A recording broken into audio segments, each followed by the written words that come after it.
Report Farzana Sheikh Valsad. Train में बैठा एक शख्स अपनी पत्नी को फोन करता है, कांपती आवाज में कहता है, मुझे मार रहे हैं, पुलिस को बुलाओ। और कुछ घंटों बाद वो शख्स रेलवे ट्रैक के किनारे मृत पाया जाता है। यह हादसा था या हत्या? पूरी सच्चाई जाननी है तो वीडियो को पूरा देखिए, क्योंकि जो आगे आएगा वो आपको हिला देगा। इस रिपोर्ट को तैयार किया है 7 टीवी की ground media associate Farzana Shaikh ने, जो जमीन से जुड़कर आप तक सच पहुंचाने का काम करते हैं। आप देख रहे हैं 7 टीवी भारत का देश की तस्वीर। आज जो आपके सामने खबर लेकर आए हैं वो सिर्फ एक मौत की खबर नहीं है। यह खबर है एक इंसान की आखिरी चीख की, एक ऐसी चीख जो सुनी गई लेकिन जिस पर कोई आगे नहीं बढ़ा। एक ऐसी रात की जब एक भरी हुई ट्रेन में दर्जनों लोग मौजूद थे, लेकिन एक आदमी अकेला था, बिल्कुल अकेला, और उस अकेलेपन की कीमत उसने अपनी जान देकर चुकाई। सवाल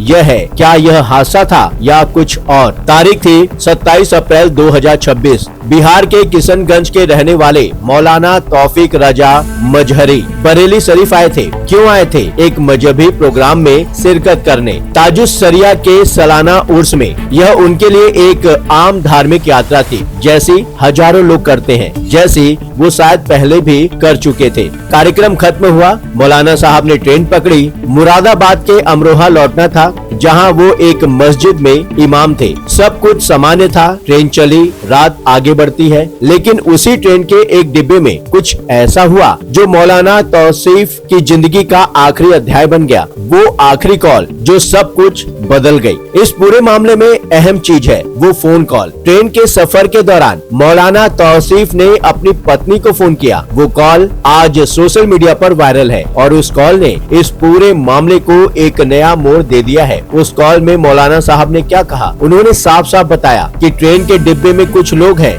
नशे में धुत। वो लोग मौलाना को घेर कर परेशान कर रहे हैं, गाली गलौज हो रही है, मारपीट हो रही है। और मौलाना ने बार बार एक ही बात कही अपनी पत्नी से, पुलिस को कॉल करो, मदद बुला दो, जल्दी करो। अब जरा सोचिए, एक इंसान जो मदद मांग रहा है, जो खुद पुलिस को कॉल नहीं कर पा रहा, जो अपनी पत्नी से गुहार लगा रहा है, उसकी आवाज में कितना डर रहा होगा, कितनी बेबसी रही होगी। और अब आती है इस पूरी कहानी की सबसे चौंकाने वाली बात। वो डिब्बा खाली नहीं था, उस डिब्बे में और भी यात्री मौजूद थे। सब कुछ उनके सामने हो रहा था। गाली सुनाई दे रही थी, मारपीट दिख रही थी, एक इंसान मदद मांग रहा था, लेकिन कोई आगे नहीं आया। किसी ने बीच बचाव नहीं किया, किसी ने पुलिस को नहीं बुलाया। यह क्या है? क्या यह सिर्फ डर था या यह वो संवेदनहीनता है जो आज हमारे समाज में घर कर चुकी है? जहां हम देखते हैं लेकिन आंखें मूंद लेते हैं, जहां हम सुनते हैं लेकिन कान बंद कर लेते हैं। और उस रात उस डब्बे में यही हुआ। 27 अप्रैल 2026 सुबह के 7:25 बरेली के पॉपुलर फाटक थाना कैंट क्षेत्र में रेलवे लाइन से सटी एक जगह पर एक शव मिला। रेलवे मैन ने कंट्रोल रूम को सूचना दी। पुलिस मौके पर पहुंची। शव की पहचान हुई मौलाना तौफीक रजा, पुत्र अबुल हुसैन, निवासी पठामारी, किशनगंज, बिहार।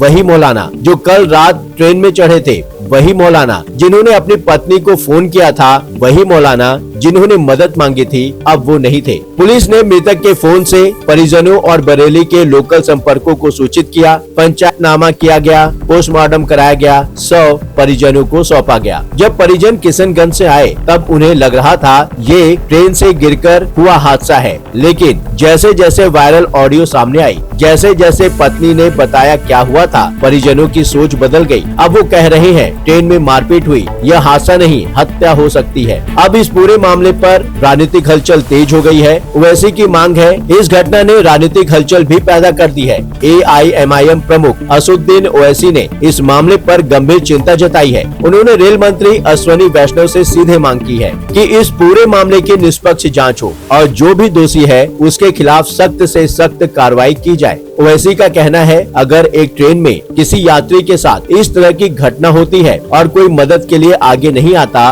तो यह सिर्फ एक अपराध नहीं, यह पूरे सिस्टम की नाकामी है। और जनता से सवाल है, क्या ओवैसी साहब गलत कह रहे हैं? जब एक आदमी ट्रेन में मदद मांग रहा हो और पूरा डिब्बा चुप बैठा हो, तो जिम्मेदार कौन है? सिर्फ वो हमलावर या वो भीड़ भी जो देखती रही? यह सवाल आपसे है, नीचे कमेंट में बताइए। और अगर यह खबर आपको जरूरी लगती है तो अभी लाइक करें, शेयर करें, क्योंकि यह खबर हर उस इंसान तक पहुंचनी चाहिए जो ट्रेन में सफर करता है, जो सोचता है मेरे साथ ऐसा नहीं होगा। फिलहाल रेलवे पुलिस इस मामले की जांच कर रही है, हर एंगल से, हर पहलू से। सबसे बड़ा सवाल यह है, मौलाना की मौत कैसे हुई? क्या उन्हें ट्रेन से धक्का दिया गया या किसी और तरीके से उनकी जान गई? पोस्टमार्टम रिपोर्ट अभी आना बाकी है, तकनीकी जांच जारी है और जब तक रिपोर्ट नहीं आती, यह मामला सवालों के उस अंधेरे में है जहां से सच निकलना बेहद जरूरी है। लेकिन एक बात तो तय है, वो आखिरी फोन कॉल झूठी नहीं थी। उसमें एक इंसान का डर था, एक असली खतरा था, एक सच्ची गुहार थी और उस गुहार का जवाब किसी ने नहीं दिया। सबसे बड़ा सवाल, हम कहां जा रहे हैं? यह सिर्फ बरेली की घटना नहीं है, यह सिर्फ मौलाना तौसीफ की कहानी नहीं है, यह उस संवेदनहीनता की कहानी है